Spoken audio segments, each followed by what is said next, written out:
If I recall, it was a Sunday. And we heard over the radio, my friends, there were two of us, my friends and I, and we heard that Japan had bombed Pearl Harbor. And so that was December 7, 1941. Long story short, progression went forward, and in 1942, one of those things that I was considering is what to do. And I was employed here slightly, and one of my friends here had applied for the aviation cadet program with the Air Force at that point in time, and he says, "Bill, you should do this." And four of us people went from this area, Athol, to Springfield in my dad's car. And we all enlisted and finished up the paperwork that went there, and subsequently that was where we went. And fortunately for me and some others as well, that I was qualified to take and continue as a pilot trainee and aviation cadet. In that process, there were over 50,000 people that were involved in the training process.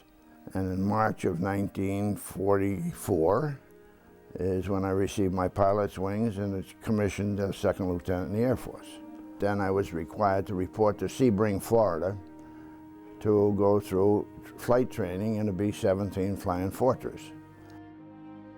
It makes one awful lot of noise.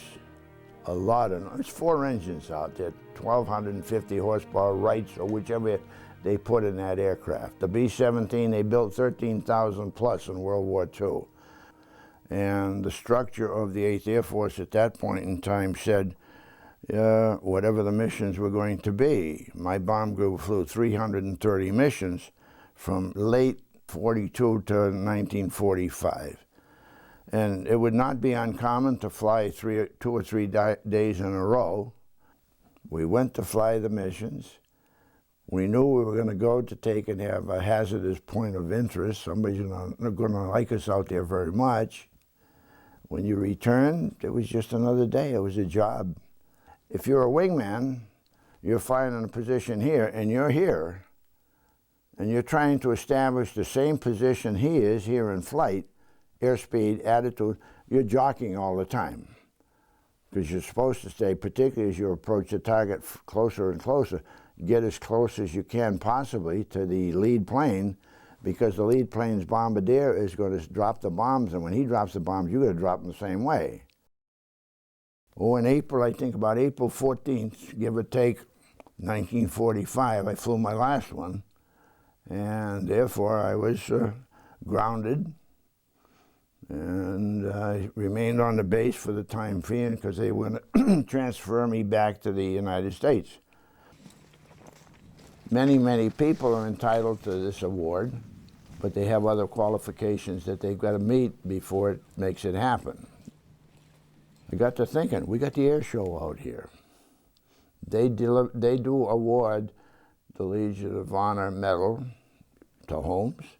They mail them to him. And I said, why don't we have them come here at the air show? I want to pose in front of the B-17.